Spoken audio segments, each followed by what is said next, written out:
내년 대선에서 토지 임대부 주택을 공약으로 내세우는 후보들이 많습니다. 아파트 건물만 자기 소유로 등기하고 이 아파트가 깔고 있는 토지, 이 토지는 국가나 공공기관이 소유하는 방식입니다.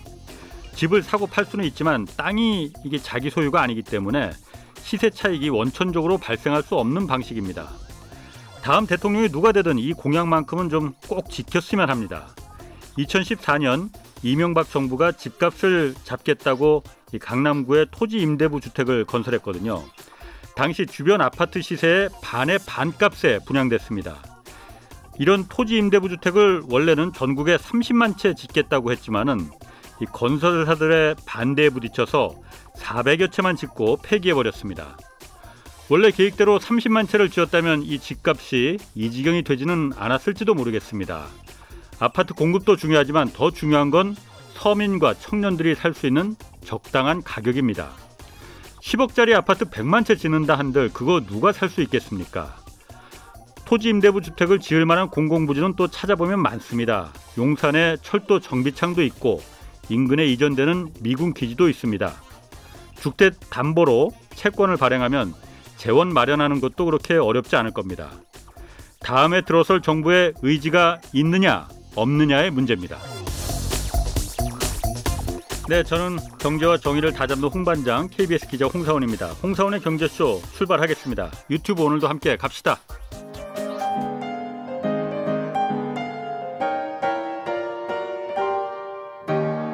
대한민국 최고의 경제 전문가와 함께합니다.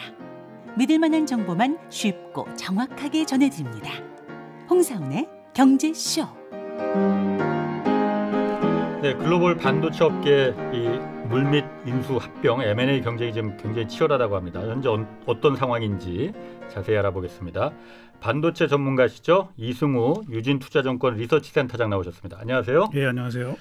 예, 먼저 그 많은 그 개인 투자자들이 이거 궁금해할 것 같습니다. 먼저 삼성그룹이 240조 원 이제 그 투자하겠다. 대규모입니다. 워낙 당초 예상보다도 한 60조 원 더 늘어났다고 하는데 이게 장기적으로 주가에 삼성전자 주가에 그리고 반도체 전체 주가에 어떤 영향을 미칠 거냐 이거 궁금하거든요. 어떻습니까? 일단 단기적으로 생각할 수 있는 거는 예. 삼성전자가 투자를 늘리기 때문에 관련된 이제 반도체 장비 업체들이 예. 좀 수혜를 많이 받지 않겠냐 이제 이런 생각을 할 수 있을 것 같고요. 예. 지금 시장에서 사실은 이제 삼성전자의 그런 장기 성장성에 대해서 계속 좀 의문을 표시하는 분들이 많은데 어쨌든 네네. 꾸준하게 계속 투자를 하면서 지금 현재의 경쟁력 그리고 앞으로 삼성이 좀 부족한 부분 그걸 메워 나가겠다는 그런 전략이기 때문에 이 발표 자체는 사실 이제 긍정적으로 봐야 되겠죠. 그럼 장비 제조업체 그러니까 중소 업체들이 더 어떤 그 이게 호재로 작용할 수도 있는 거겠네요. 그럴 수 있다고 보고 있습니다. 그러면은 삼성전자만 또 있는 게 아니잖아요. SK 하이닉스도 있지 않습니까? 여기에도 어떤 영향이 있을까요? 마찬가지일 텐데요. 결국은 이제 반도체가 우리 미래의 가장 중요한 성장 동력 원으로 지금 보고 있기 때문에 저희는 꼭 이런 발표가 아니라 할지라도 앞으로 반도체 업체들의 그런 투자는 좀 증가할 수밖에 없다. 그렇게 보고 있어서요. 관련된 서플라이 체인에 있는 업체들은 또 실적에는 상당히 긍정적인 그 전망이 가능하다 이렇게 볼 수 있겠습니다. 반도체가 그런데 사실 뭐 아까 말씀하신 대로 미래의 어떤 그 산업의 꽃이다 뭐 이렇게 표현할 수도 있겠지만은 얼마 전에 이제 모건 스탠리 보고서가 이게 반도체 주가를 폭락시키는 데 큰 역할을 했잖아요. 반도체의 겨울이 온다. 이런 분석 보고서를 내놨지 않습니까? 네, 맞습니다.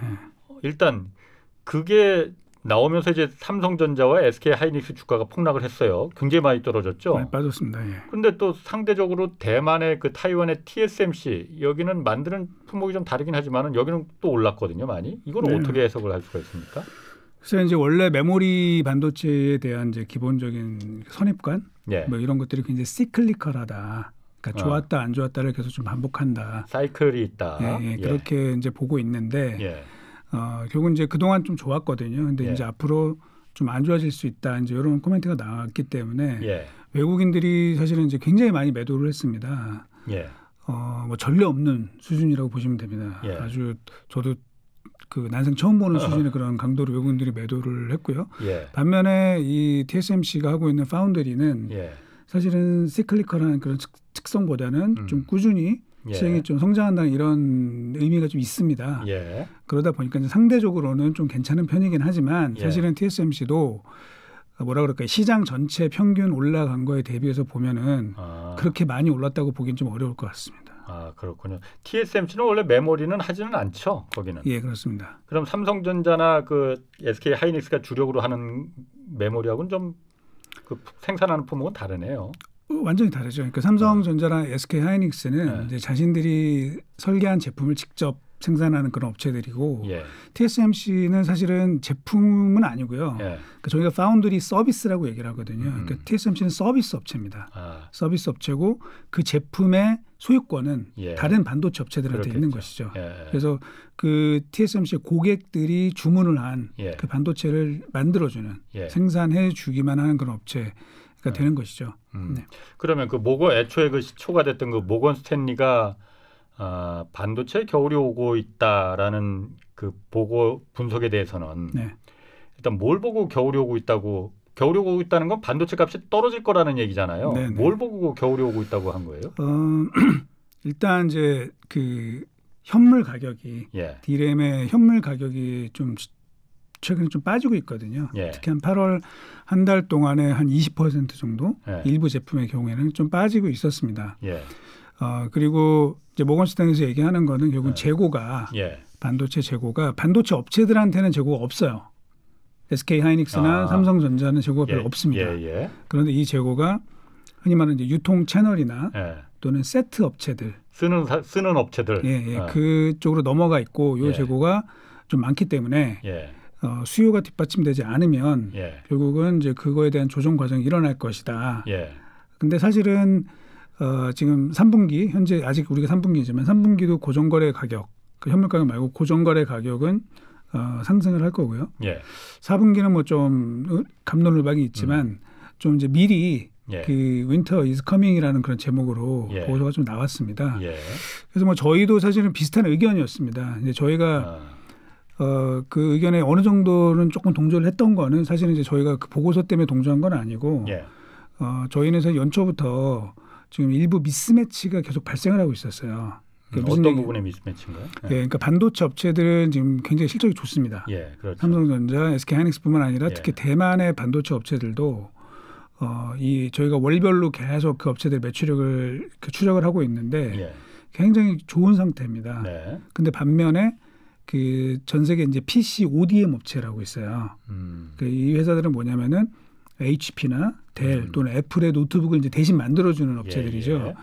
이 회사들의 매출액이 4개월 연속으로 전년 동기 대비해서 지금 마이너스를 기록을 하고 있어요. 사실은 이게 앞뒤가 안 맞는 거거든요. 그러게요. 뭐 비대면 뭐 해서 그런 산업들이 좋다고 했는데 왜 거기는 떨어졌을까요? 그렇죠. 그러니까 반도체가 좋다는 얘기는 이제 그런 수요가 좋기 때문에 좋은 것인데 실제 그 업체들의 매출액은 지금 안 좋은 상황이거든요. 미스매치 맞네. 그렇죠. 그럼 이걸 어떻게 해석을 해야 될 거냐. 결국은 그 PC 업체들이 반도체 업체들한테 이제 주문을 많이 내서 재고는 많이 가지고 있다는 것이죠. 그런데 뭐 예를 들면 다른 부품이 좀 쇼티지가 났거나 뭐 이런 것들 때문에 최종적으로 조립이 안 돼서 출하가 안 됐을 가능성. 그게 이제 1번이고요. 2번은 이제 뭐냐면 작년에 이 노트북 수요가 굉장히 좋았습니다. 아무도 예상하지 못할 정도로 좋았는데 이제 그게 지금 우리 기자님 말씀하신 것처럼 이 언택트에 따른 그런 디맨드 증가 효과였는데 이게 어느 정도 일단락되는 거 아닐까? 이제 그런 것들이 겹쳐 있어요. 그러다 보니까 이제 어쨌든 그 미스매치가 일어났는데 그 미스매치가 좀 조정될 좀 보정을 해야 될 그런 상황이 조만간 도래할 가능성이 있다. 그렇게 보고 있었고요. 다만 이제 저희가 그 모건스탠은 이 부분까지는 비슷한데 그 다음부터 이제 얘기가 좀 달라지는데 뭐냐면 삼성전자 주가가 그러면 이 보고서 때문에 빠졌냐는 거죠. 근데 뭐냐면 사실은 연초부터 빠졌습니다. 그래요? 1월 11일이 삼성전자 주가의 고점이었어요. 그리고 SK 하이닉스도 2월 달이 고점이었어요. 그래서 사실은 굉장히 오랫동안 천천히 빠지고 있었던 거예요. 그 오랫동안 사실은 제가 아까 말씀드린 그 미스매치 그거를 시장은 반영을 하고 있었던 겁니다. 이게 언젠가는 분명히 올 거다라는 걸 반영을 하고 있었고 거기에 이제 모건스탠리가 이제 불을 당겼는데 제 개인적인 이제 저는 여러 다각도로 이제 저희가 좀 분석을 좀 해봤는데요. 예. 이미 주가는 상당히 많이 조정을 거쳤다. 그래서 설령 D램 그 업황이 조금 그 가격이 빠지는 상황이 온다 할지라도 예.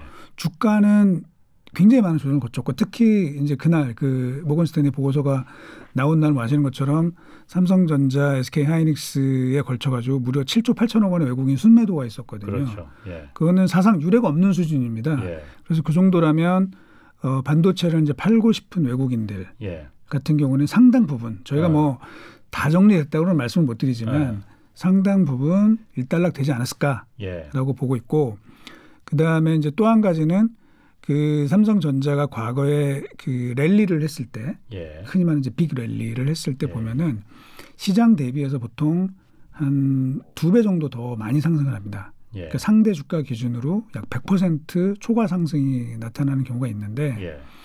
이번 사이클은 사실은 이제 코로나 이전부터 저희가 사이클을 보고 있는데요. 예. 그때부터 보면은 결론적으로 얼마 올랐냐면 한 50% 올랐어요. 시장 대비. 예. 그리고 빠지는 거는 현재 시장 대비해서 한 20% 정도 빠졌는데 예. 그 정도라면 이제 과거의 오름폭 대비해서 조정받는 예. 그 궤적을 봤을 때 안 좋을 가능성이 있는 것들을 상당 부분 반영을 했다. 그래서 이제 저는 업황 자체는 사실은 이제 조금 슬로우해질 가능성이 있지만 예.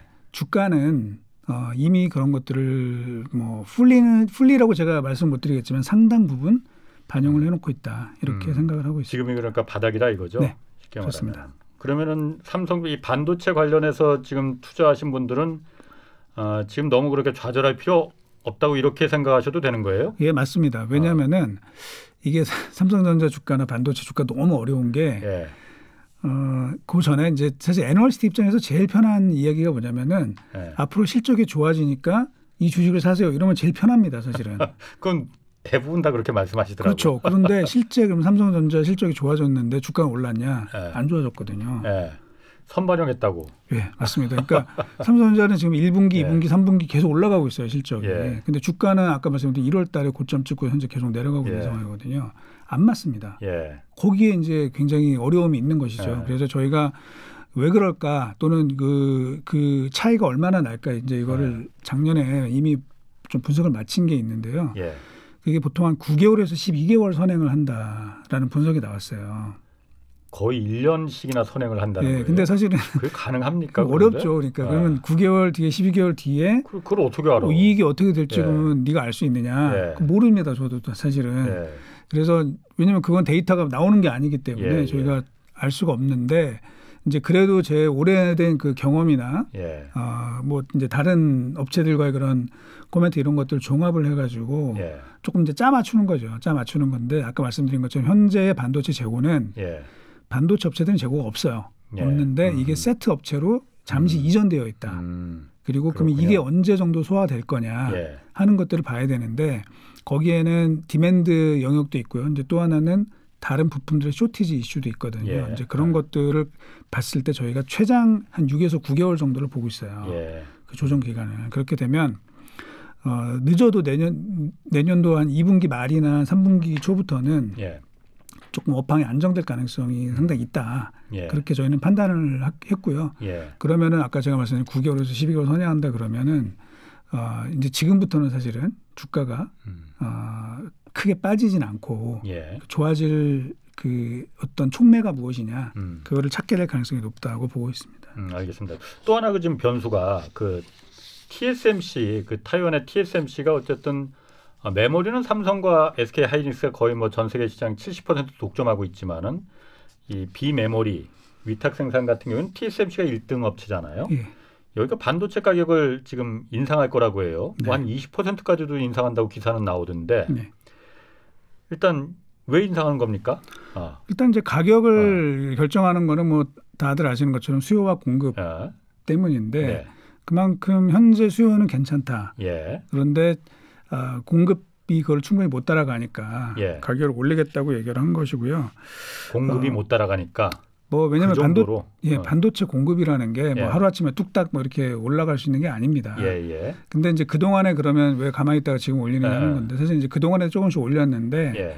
이게 아까 말씀드린 것처럼 TSMC는 반도체 다른 업체들이랑 계약을 맺은 겁니다. 그렇죠. 그럼 그때 이미 가격을 정하고 이제 쭉 왔을 거란 말이에요. 그게 뭐 한 달, 두 달 그 기간을 정해놓고 하는 게 아니라 보통 한 6개월 이상 텀을 가지고선 예. 얼마에 얼마 물량을 가져간다. 뭐 이런 식으로 계약을 했었거든요. 예. 그게 이제 일단락돼서 계약을 갱신해야 되는 시기에 온 거죠.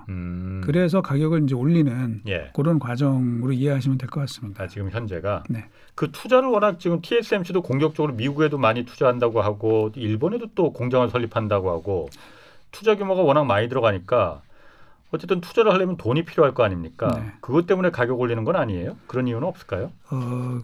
그거는 좀 아닌 것 같고요. 그건 아니에요. 네, 그건 아닌 것 같고 예. 지금 당장 뭐 투자를 한다 그래도 뭐 이 흔히 말해서 출하가 늘 수는 없어요. 좀 시간이 예. 상당히 걸릴 테니까 예. 그때까지는 이렇게 좀 공급이 부족한 상황이 계속 될 것 같습니다. 그렇군요. 그러면은 TSMC랑 삼성전자가 지금 경쟁 관계잖아요. 네.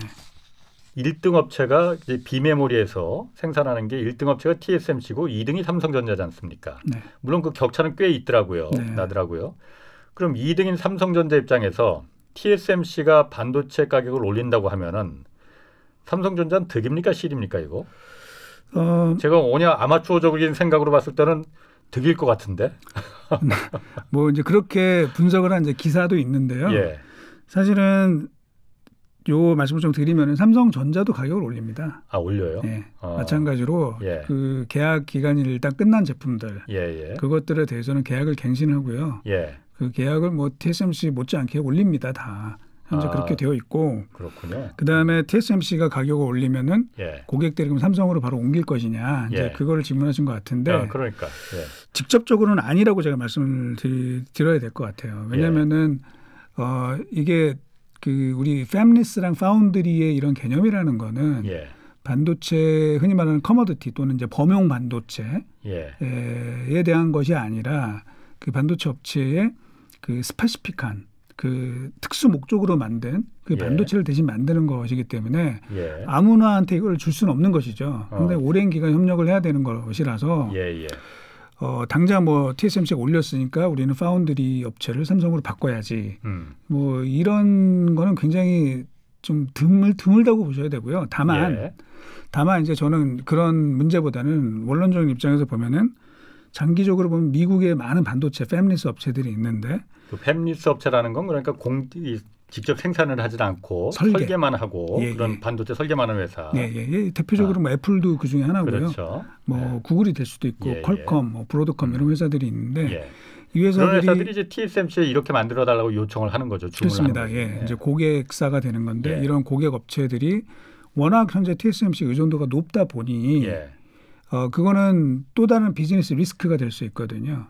그러다 보니까 그 점을 저희가 삼성전자가 잘 파고들어서 우리한테 그 제조 경쟁력은 TSMC 못지않은 경쟁력이 있으니 우리가 뭐 잘 서비스를 해주겠다 이런 식으로 파고 들어간다면 이제 거기에 좀 새로운 기회가 있지 않을까 그렇게 기대를 해보고 있습니다.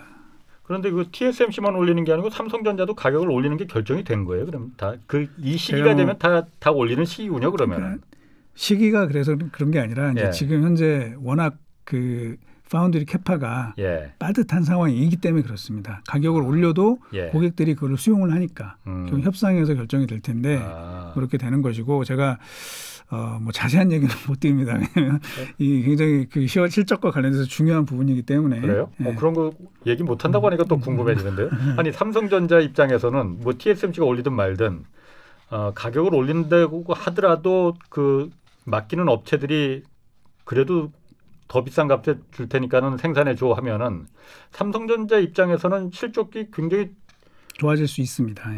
좋아질 수 있는 게 좋아질 거 아니에요? 네, 굉장히. 그렇습니다.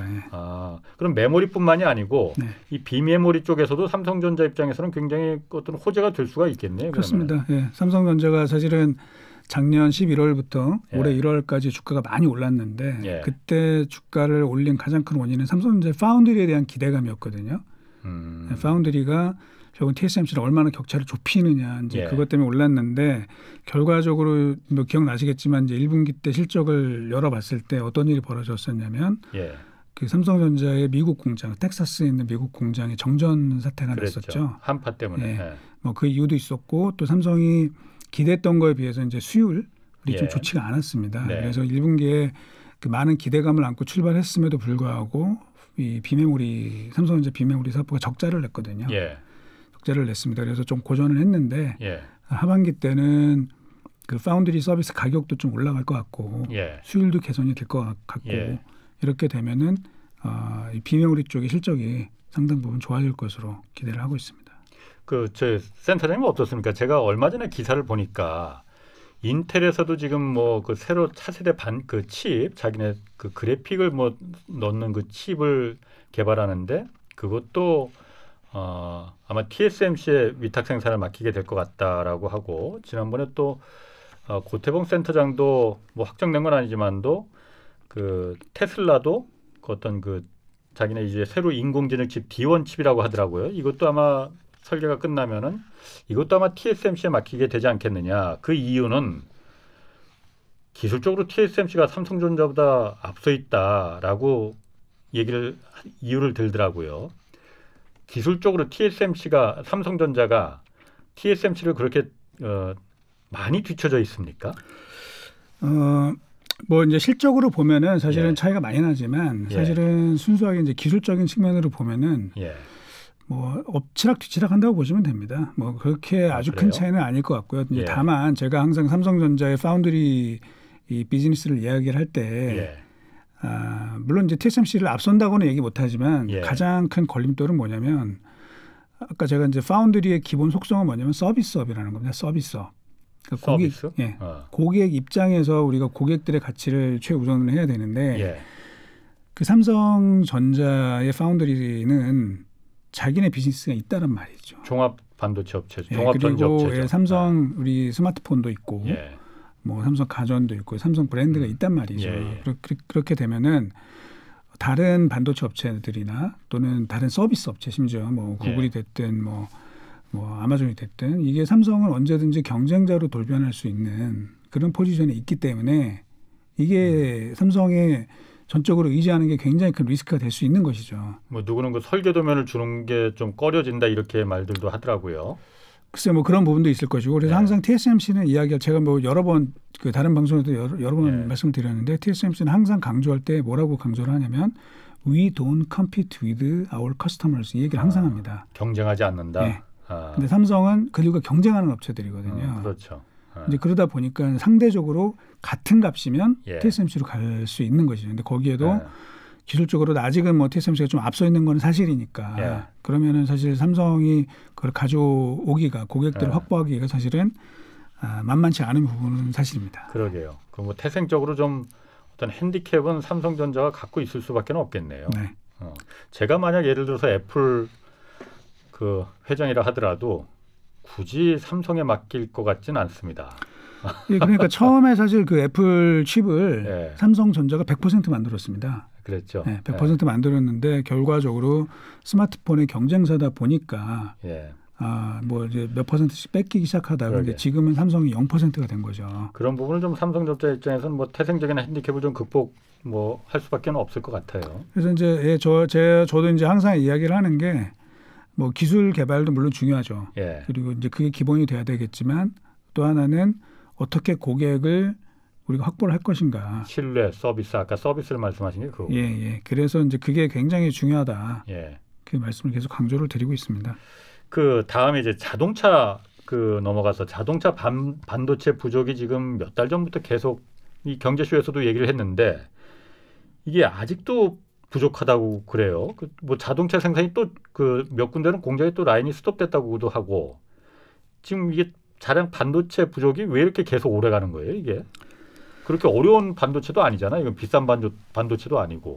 그러니까 연초에도 한번 제가 말씀드린 적이 있는데 그 일단 가장 근본적인 원인은 뭐냐면은 자동차 업체들의 수요 예측 실패입니다. 그렇죠. 그러니까 코로나 때문에 소비가 줄 줄 알았는데 자동차 이 수요가 너무 좋습니다. 지금 상반기에 글로벌 자동차 판매가 전년 동기 대비해서 29% 증가했습니다. 워낙 센 거죠. 이렇게 증가할 수가 없거든요, 사실. 물론 이제 기저 효과가 있었다고는 하지만 그리고 이제 거기에 기름을 들이부은 거는 아까 말씀드린 이제 텍사스 정전 때문이었습니다. 예. 거기에 뭐 텍사스 인스트루먼트라는 회사도 있고 또 그 인피니온의 공장이 또 거기 있습니다. 인피니온 자동차 반도체 1등하는 업체인데 거기 공장이 있었고요. 또 일본에서는 또 지진이 한번 있었습니다. 그렇죠. 그러면서 일본의 르네사스라고 하는 자동차 반도체 또 2등 업체인데 이 회사가 또 공장이 좀 쉬는 경우도 있었습니다. 그러다 보니까 디맨드는 너무 좋은데 가뜩이나 이 투자가 좀 덜 된 이 자동차 반도체 업체들이 또 기존의 생산 라인이 좀 스톱하는 이런 일들이 벌어지니까 아주 뭐 다급해진 거죠. 그래서 자동차용 반도체 가격이 뭐 천정부지로 이제 치솟는 일이 벌어졌고요.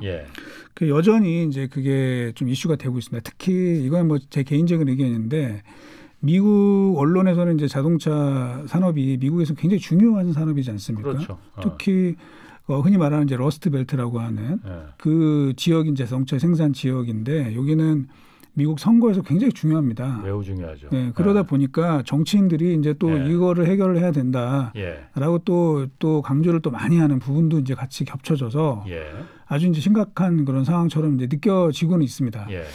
그런데 이제 사실은 이제 지금 또 기로에 와 있어요. 뭐냐면은 상반기는 자동차 판매가 너무너무 좋았는데 지금 최근 들어서 이제 자동차 판매가 좀 슬로우해지는 이런 현상도 좀 나타나고 있거든요. 예를 들면 이제 중국은 뭐 여러 가지 이유가 있지만 중국은 2분기부터 자동차 판매가 전년 동기 대비해서 마이너스로 들어갔고요.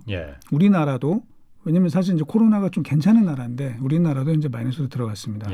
그리고 미국에서도 지금 보면은 그 중고차 가격이 굉장히 높았었거든요. 그렇죠. 자동차 디맨드가 너무 세다 보니까. 근데 이제 그게 조금 이제 슬로우해지기 시작을 하고 있으면서 이게 수요가 과연 이제 받쳐줄 거냐라는 우려감들이 있어요.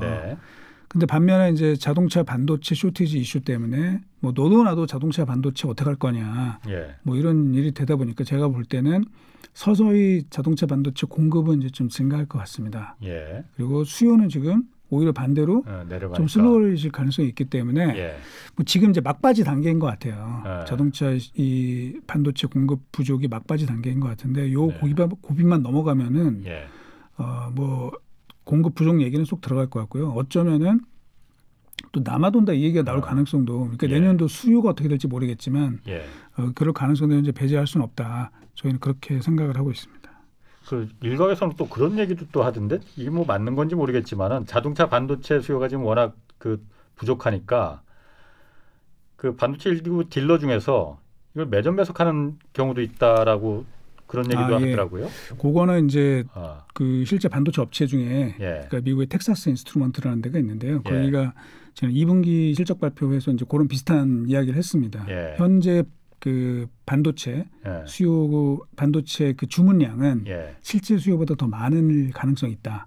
그래서 흔히 말하는 일부 이제 그 재고 쌓기 또는 더블 부킹 뭐 이런 이슈가 좀 있다라고 보고 있는데 여기에 이제 한 가지만 제가 좀 덧붙이자면 이제 그럼에도 불구하고 자동차 반도체가 아직은 조금 부족한 가장 또 한 가지 이유는 그 아까 인피니온과 그 르네사스 그런 회사들의 패키징 그 공장들이 있습니다. 패키징 공장들이 현재 어디에 위치해 있냐면은 패키징 공장이라는 게 뭐죠? 그러니까 이제 그 반도체를 만들고 최종적으로 이제 제품을 그 포장하는 어셈블리하는 이제 패키징 만드는 그 라인들이 어디에 있냐면 그게 말레이시아랑 인도네시아에 있습니다.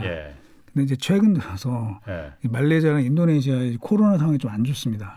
그러다 보니까 일단 이동 제한 이런 것들 많이 걸면서 그 공장들이 현재 가동률이 쭉 떨어지고 있어요. 그래서 제가 볼 때는 이제 지금쯤은 사실 풀렸어야 되는 게 맞는데, 근데 지금 여전히 사실은 자동차용 반도체 이 공급 부족은 조금 계속되고 있는 부분이 있다. 이렇게 봐야 될 것 같습니다. 그렇군요. 그리고 또 이제 반도체 시장에 그 세계 반도체 시장이 그 M&A 이것 때문에 지각 변동이 좀 있다고 해요. 그런데 제가 기사를 한번 보니까 미국 반도체 기업 그 엔비디아라고 있지 않습니까? 여기 엔비디아 그 반도체 기업이 영국의 반도체 설계에서 ARM이라는 데를 인수하려고 했나 봐요. 그런데 삼성전자가 반대 의사를 밝혔다. 이거 제가 좀 약간 좀 납득을 못 하겠더라고요. 일단 ARM이라는 회사가 뭔지 그리고 미국 회사고 영국 회사고 M&A 한다는데 한국의 삼성전자가 이걸 왜 반대를 하는 건지 반대를 한다고 해서 그게 뭐 영향력이 있는 건지 구속력이 있는 건지 제가 이거 기사를 읽으면서 잘 이해를 못하겠더라고요. 한번 좀 설명 좀 해봐 주시죠. 이제 암이라는 회사를 예. 조금 제가 설명을 좀 드리면은 예. 이건 이제 영국의 케임브리지 대학 출신들이 예전에 이제 컴퓨터 회사를 하나 만들었어요. 예. 에이콘이라는 예. 컴퓨터 회사를 만들었고 그런 이제 1980년대 말이죠. 그런데 그때 이제 이 회사를 눈여겨본 사람이 있습니다. 예. 그게 누구냐면은 그게 스티브 잡스입니다. 하하. 네, 스티브 잡스가 그 당시에 이 회사를 되게 눈여겨봤고 예. 스티브 잡스의 꿈은 뭐였냐면은 예. 그 당시에 이미 들고 다니는 컴퓨터를 생각을 했어요. 예. 네, 모바일 컴퓨팅을 그때 이미 생각을 했었던 거죠. 그래서 그 모바일 컴퓨팅이 되기 위해서는 가장 중요한 게 뭐냐? 전력 문제라는 것이죠. 저전력. 네, 저전력 컴퓨터를 만들어야 된다. 예. 그런데 이제 듣기로는 이 케임브리지 대학 출신들이 이제 그쪽에 관련된 좀 노하우가 있다. 예. 뭐 이렇게 알려지면서 이 에이콘 컴퓨터 그리고 애플 그다음에 이제 또 하나 VLSI라는 회사가 셋이서 조인트 벤처를 만들어서 암이 만들어진 거예요. 예. 그래서 원래 암이라는 회사 이름은 에이콘 리스크 머신이라는 이제 그런 뜻인데 이 회사가 도대체 뭐 하는 회사냐? 이제 어떤 분들은 반도체 설계 회사다 이렇게 얘기를 하시는데 뭐 설계도 물론 하기는 하지만 제가 좀 더 이제 이해를 쉽게 말씀드리면 반도체를 설계하기 위한 설계도를 만드는 회사입니다. 설계하기 위한 설계도를 만드는 거요? 좀 어려울 수 있는데 일종의 뭐냐면은 소프트웨어랑 하드웨어를 연결하는 그 총 문법을 얘네가 정의를 한 거예요. 그리고 그 문법에 맞게 설계를 하는 거죠. 그래서 사실은 이게 기반이 돼야 이 모든 다른 반도체들을 설계를 할 수가 있는 거예요. 그러니까 사실은 전 세계 그 반도체 중에서 암에 직접적인 로고가 꽂혀 있는 반도체는 없습니다. 그러니까 암은 거기에 이제 뭐 서포티드 바이 암 뭐 이렇게 이제 되어 있는 것이고 그 칩의 주인들은 누구냐면 엔비디아가 될 수도 있고 삼성이 될 수도 있고 퀄컴이 될 수도 있고 이렇게 된 거죠. 아, 그럼 삼성도 그 설계도를 여기서 받는 입장이군요. 받아서 그거에 맞게 설계를 해서 자기네 그 삼성 로고를 붙여서 이제 나가는 것이고 퀄컴도 마찬가지입니다. 퀄컴도 암의 그 설계도의 설계도 그 기반 하에 설계를 해서 이제 퀄컴 칩이 나가는 것이고 엔비디아도 그렇고 거의 모든 반도체 업체가 그렇습니다. 아, 그럼 삼성전자가 문제를 제기한 거는 우리도 그 설계도의 설계도를 받아야 되는데 엔비디아라는 그 반도체 회사가 여기를 인수해서 한 회사가 돼버리면은 우리한테는 안 줄 거 아니냐 이 문제를 제기하는 건가요? 그러면은?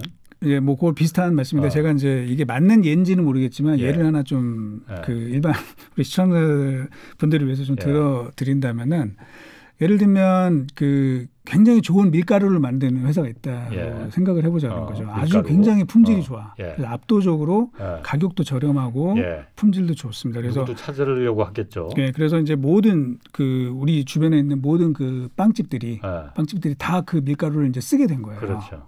이 밀가루가 제일 좋다. 그래서 너도 나도 그걸 쓰기로 이제 다 협약을 한 겁니다. 계약을 맺고 다 그랬는데 어떤 그 베이커리 한 군데가 그 밀가루 회사를 자기네가 사버린 거죠. 그래서 그러면 내가 그중에서 제일 좋은 거는 내가 나갔고 뭐 이렇게 된다 그러면 사실은 반대를 많이 하겠죠. 그러니까 이제 그런 개념이죠. 다른 그래서 빵집들이. 그렇죠. 그래서 엔비디아가 만약에 암을 인수하게 됐을 때 지금 현재 미국에서 뭐 삼성전자만 반대한 게 아니라 미국의 다른 반도체 업체들도 다 반대를 하고 있습니다. 지금. 그런 일들이 현재 벌어지고 있는 것이죠. 그런데 그게 기업과 기업이 엔비디아라는 회사가 내가 좋은 밀가루 쓰려고 그 암이라는 밀가루 회사를 갖다 인수하겠다고 하는데 다른 빵집에서 반대한다고 해서 그 인수를 못할 수 있는 거예요? 이제 독과점 이슈가 있기 때문에 그렇죠. 이 독과점. 암이라는 그 암이 만든 그 설계도의 설계도를 그 이용하는 전 세계 반도체 업체들이 거의 한 85에서 90% 정도 된다고 보시면 되니까. 거의 진짜 독점이네 그러면요. 가장 진짜 좋은 밀가루를 생산하는 그. 그렇습니다. 그러니까 왜냐하면 공정하게 주기로 했고 싼값에 주기로 했기 때문에 다 계약을 맺어놨고 다른 업체들은 아예 거들떠 보지도 않았는데 이제 와서 저쪽으로 가면 나머지 업체들은 어떻게 되냐. 이제 그 이런 독과점에 위배된다 이거죠. 이런 이슈가 발생을 하는 것이죠. 그리고 또 하나는 이 암이 이제 영국 회사인데 사실 우리가 영국 그러면 사실 뭐 반도체나 컴퓨터랑 지금 연관된 회사가 별로 없잖아요. 근데 사실은 이 영국이 이 암이라는 굉장히 훌륭한 회사가 있단 말이에요. 그러니까 사실은 영국 내 여론도 이거를 우리가 갖고 있어야지 왜 그 전에 사실은 이제 엔비디아가 갖기 전에는 일본의 소프트뱅크가 가지고 있었잖아요. 아, 암을? 네. 손정희 회장이 이거를 한눈에 알아보고 이제 사실 인수를 했었던 것이고 그렇군요. 그거를 사실은 그때 당시에 소프트뱅크에서 뭐라 그랬냐면 이거 절대 안 판다. 이거는 왜냐하면 일종의 공공재 성격이 되게 크기 때문에 우리가 안 팔겠다. 뭐 이렇게 얘기를 했는데 이제 지금 넘기게 되는 과정 중에 사실은 이게 뭐 만만치는 않은 거죠. 그래서 이렇게 되면 엔비디아가 굉장히 강해지겠죠, 사실. 그렇겠네요. 네. 그러니까 다른 반도체 업체들은 뭐라 그럴까, 공정한 경쟁이 될 수 없다. 이렇게 생각을 할 수가 있는 것이죠. 그 엔비디아의 지금 제일 경쟁 상대 중에 하나가 인텔일 거 아니에요. 인텔도 그러면 가만히 있지 않을 것 같은데요, 그러면? 근데 이제 인텔은 사실은 그 회사만 현재 그 ARM 아키텍처를 안 쓰고 자기네 독자적인 아키텍처를 쓰고 있습니다. 그런데 이제 그 가장 큰 차이가 뭐냐면 저전력입니다. 저전력. 그래서 우리 흔히 쓰는 이제 우리 스마트폰이나 모든 모바일 기기 또는 모든 자동차 관련된 것들은 전부 다 ARM 기반으로 설계가 된 그런 칩들이고 인텔은 아시는 것처럼 노트북이나 또는 이제 서버 그런 쪽에 좀 한정이 되어 있는 편이죠. 그럼 AI 그 ARM이라는 회사는 왜 그 엔비디아에 넘어가려고 하는 거예요? 그 무슨 사정이 있는 건가 그러면은요?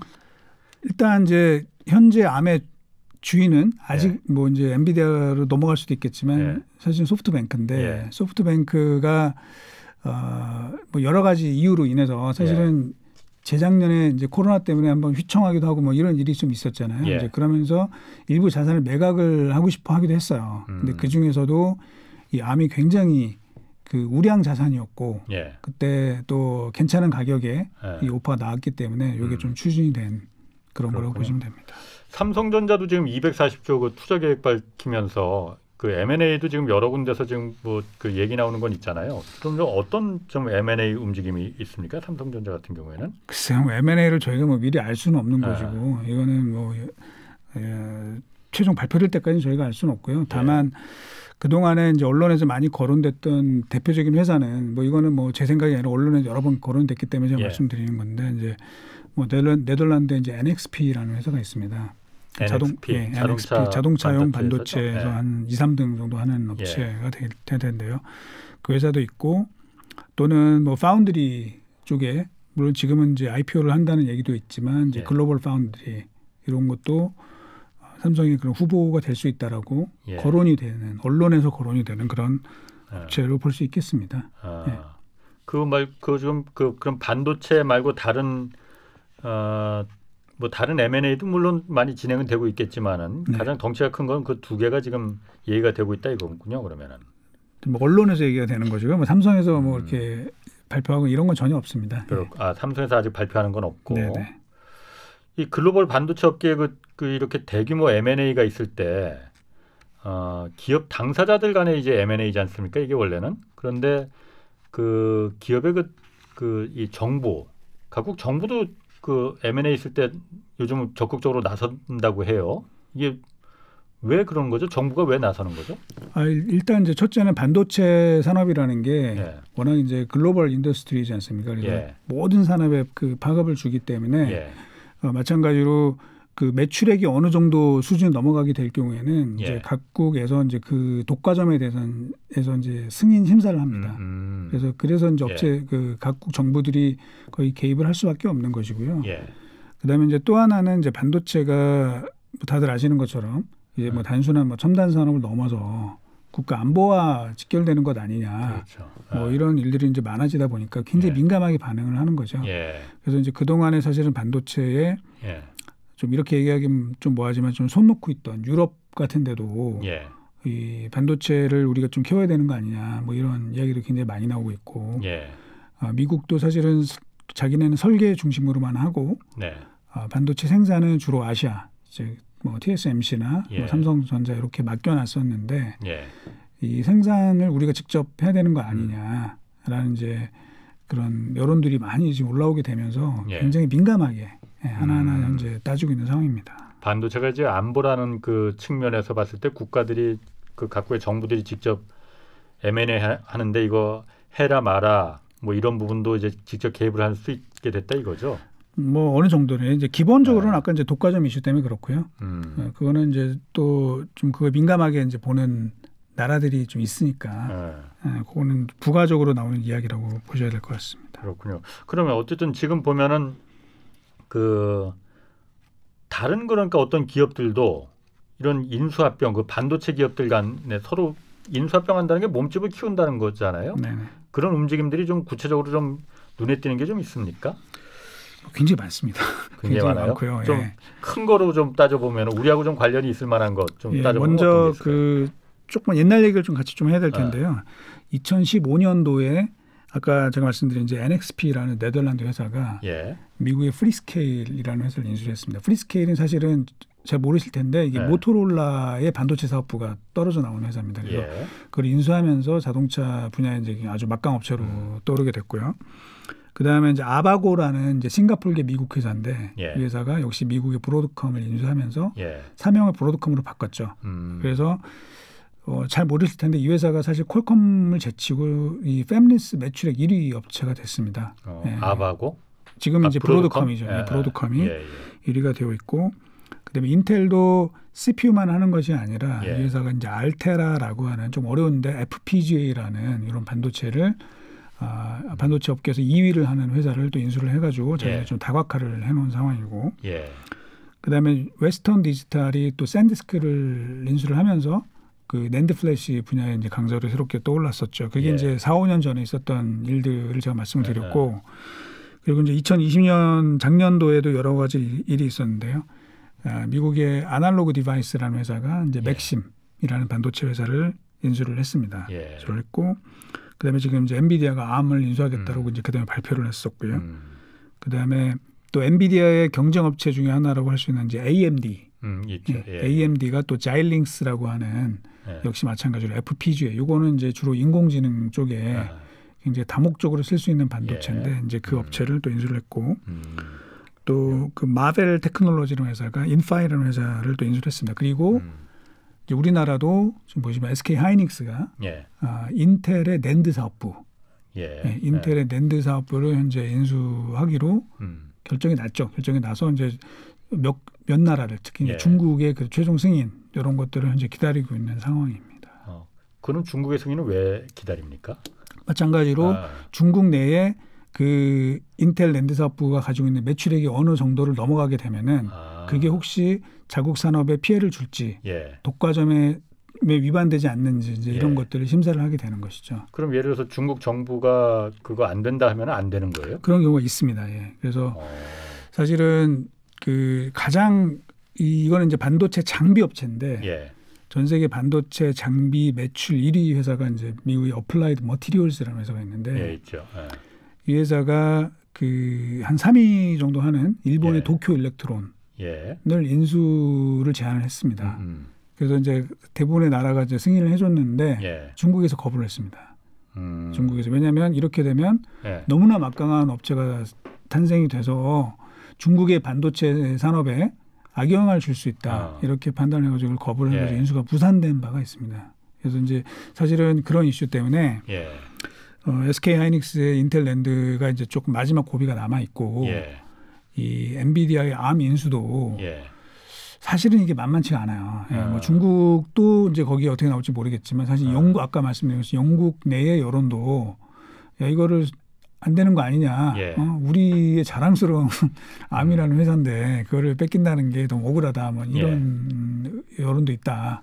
그러면 제가 이렇게 이해를 하면 되겠습니까? 예를 들어서 SK 하이닉스가 그 자일링스라는 회사를 인수하려고 하는데 지금 인텔랜드. 인텔랜드를 인수하려고 하는데 중국이 반대를 한다고 했잖아요. 그런데 그걸 무시하고 그냥 그래도 우리 할래 하고 M&A를 지켜버리면은 중국 정부가 그래? 그러면은 우리는 당신들 제품은 그런 중국에서 못 팔아. 이런 경우가 생길 수 있는 거예요? 기업 결합이 안 됩니다. 아예? 기업 결합이 안 됩니다. 제3국의 정부가 반대를 한다고 하면 그리고 더군다나 인텔 낸드 사업부는 그 공장 자체가 중국에 있습니다. 그래서 기업 결합이 안 되게 돼서 무산이 되는 거죠. 그렇군요. 그런 게 또 있네요. 그러면 이렇게 어쨌든 반도체 업계가 이렇게 아까 말씀하신 대로 굉장히 막 서로 막 합병하고 그래서 몸집을 불리면은 이게 어쨌든 우리나라 그 삼성전자나 SK 하이닉스 같은 그 한국 반도체 업체 다른 업체들이 어쨌든 몸집이 커지니까 우리 업체들한테 어떤 영향이 있을 것 같은데요? 그 이제 첫 번째로 생각할 수 있는 게 말씀하신 것처럼 굉장히 강력한 경쟁자가 생기는 거 아니냐. 예. 거기에 예. 일본이 있을 수 있고요. 예. 이거는 뭐 분명히 위험 요인이 될 수 있습니다. 예. 이제 또 하나는 반도체 업체 수가 줄어드는 또 측면이 있습니다.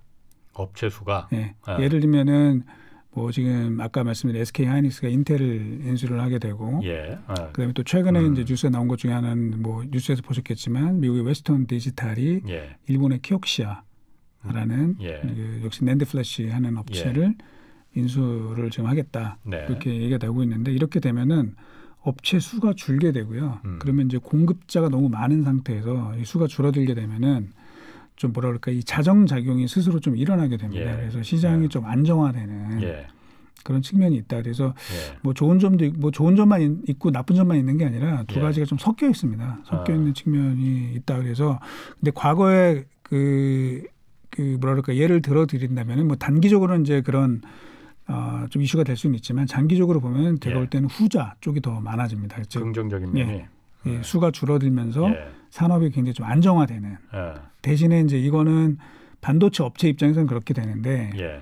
반도체를 사다 쓰는 이제 다른 고객들 입장에서는 반도체 업체들의 영향력이 점점 세지니까 예. 그만큼 이제 불리한 조건이 만들어지게 되겠죠. 반도체를 사다 쓰는 입장에서는. 네. 그렇군요. 그 정부가 우리 그 한국 정부가 미래차고 반도체 바이오 그 내년 예산 중에서 6조 3천억 정도를 지원한다고 밝혔어요. 이거는 무슨 내용인지 한번 좀 이게 그럼 주로 뭐 그 반도체 뭐 미래차 바이오 다 대기업 위주로 다 들어가는 거잖아요. 여기 그러니까 지원을 한다는 건가요? 그러면? 이제 중요한 산업이기 때문에 네. 이제 지원을 하는데 예. 글쎄요, 먼저 뭐 대기업 지원에 대한 뭐 논란이 일부 있을 수 있겠죠. 근데 있을 것 같은데요. 근데 이제 보면은 예.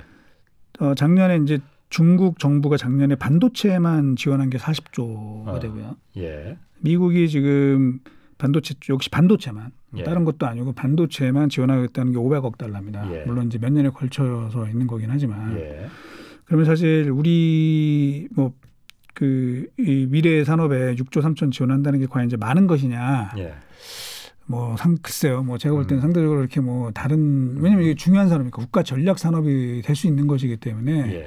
거기에 우리가 경쟁력이 도태되면 예. 결국은 우리 국민의 그런 삶의 질이나 뭐 여러 가지 면의 경제적인 측면에서 오히려 더 악영향이 크기 때문에 사실은 그거에 대한 이제 경쟁이 계속 일어날 수 있습니다. 특히 뭐 유럽도 지금 반도체에 엄청난 보조금을 주면서 투자를 유치를 하겠다 뭐 이런 일들이 벌어지고 있는 상황이기 때문에 제가 볼 때는 뭐 대기업이라고 그래서 뭐 이거 우리가 지원하면 안 된다 이런 논리는 글쎄요 좀 설득력이 좀 낮지 않나 그렇게 생각을 하고 있습니다. 그럼 예를 들어서 이거 반도체 뭐 삼성전자, SK 하이닉스 말고 그럼 반도체 장비 업체나 뭐 부품 소재 업체 이런 데는 좀 중소기업체들일 거 아니에요. 그리고 거기는 상대적으로 좀 그 R&D 비용이나 이런 게 좀 열악할 수 있고 이런 데도 그럼 지원이 되는 겁니까? 그렇습니다. 예. 지금도 사실은 이제 그쪽이 훨씬 많고요. 그쪽이 훨씬 지금도 많구나. 뭐 그런 국책 사업으로 그런 신기술 과제 뭐 이런 걸 설정을 해가지고 정부의 지원이 많이 있습니다. 그런데 아까 말씀드린 것처럼 뭐 중국이나 또는 이제 앞으로 미국이 하겠다는 이런 거에 비해서 본다면 그렇게 뭐 우리가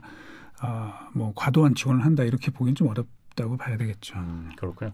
자, 마지막으로 말이죠. 중국 그 한동안 이제 반도체 굴기 나왔다가 지금 이게 미국한테 좀 문제가 됐었어요. 간단하게 지금 그 중국의 반도체 굴기는 어떻게 된 건지 간단하게 좀 얘기 좀 한번. 뭐 결론을 말씀드리면 뭐 잘 안 됐고요. 잘 안 됐어요. 원래부터 저희는 잘 안 될 거라고 생각을 했었고.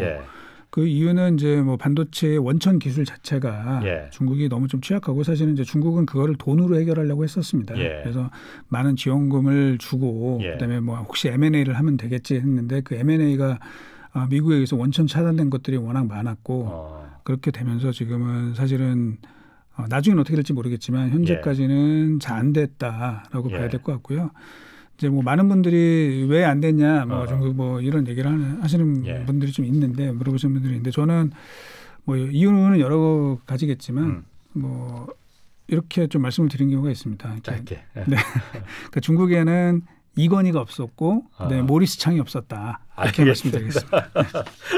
자, 이승우 유진투자증권 리서치센터장 함께했습니다. 고맙습니다. 자, 오늘 여기까지 듣고요. 저는 지금까지 경제와 정의를 다잡는 홍사원의 경제쇼였습니다.